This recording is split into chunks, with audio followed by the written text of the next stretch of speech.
Alright, what's going on, everybody? Welcome to this sort of quick live reaction sort of video. I don't know why I said live reaction, because it's in no way live, but we are here on my brand new iPhone. I was lucky enough to be given an iPhone 6S for my birthday, so I was working with the iPhone 4 or something for like 500 years, so it was nice to finally get a new phone. And I know this isn't like my normal style of video. I don't normally, just pick up the camera and start talking. And maybe in the past, but not now. I would normally try and set up the video and I guess try think of things to say. But this is just a quick sort of SummerSlam react mini review, I guess. It's just to try out this, my new camera on my new phone, and you can upload videos directly from the phone now. So I'll see how that goes. I say that as if it's like a brand new invention. It's been out for a while, but it's new to me. And this screen is massive. Like, I'm looking at me right here. And there's the lens there. Okay, I'll try to look here. So basically, there will be a full, discussion about SummerSlam, NXT Takeover Brooklyn, and Raw.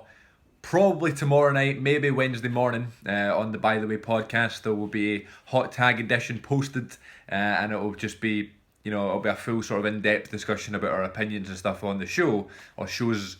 But it's Monday morning, so I thought I'd quickly talk about SummerSlam last night.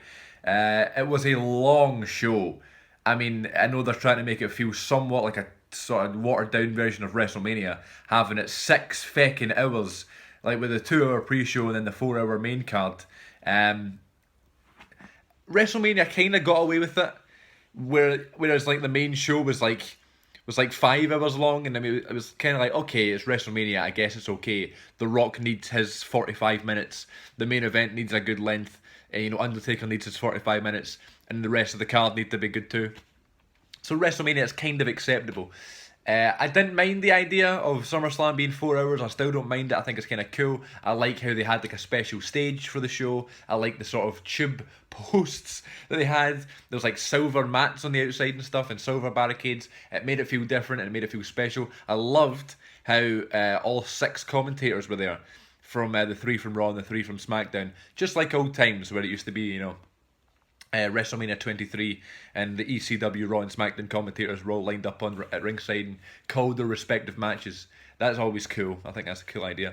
So, I don't know where the mic, I don't know if I'm blocking out sound. If you can't hear me, can you hear sound? Can you hear the sound? Like if you hear sound. You won't get that as an inside joke for the podcast. Listen to it on iTunes. So yeah, it made it feel special, the fact that there was a little bit different, a different feel to it. In terms of the show itself, I liked it. There was no real complaints. A lot of things were too long. A lot of things were too short. That's always a problem. And the main events, that the show should have been like amazing. Like one of the best wrestling events ever. It should have been up there as one of the greatest SummerSlams of all time, and it just wasn't.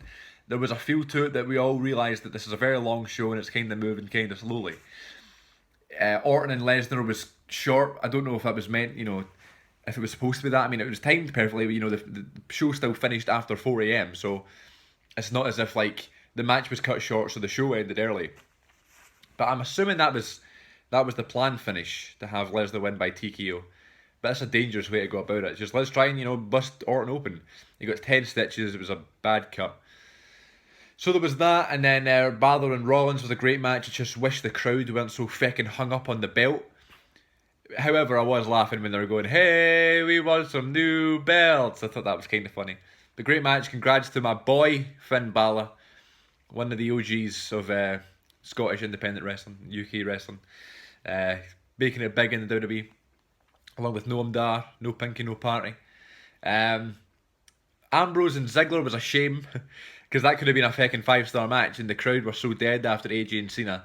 It just wasn't. There's a nice little segue. AJ and Cena was outstanding. Amazing match. I loved their Money in the Bank match. It's on my top 5 matches of the year. But not anymore. It's been kicked off and replaced with this one, because this was as close to a 5-star match as you can get. And then the women's title match, what a shocker. Charlotte retaining or regaining the women's championship. A shame for Sasha. Really good match. The thrill and the chase is the whole. Sasha doesn't need the belt. She is the most over one there.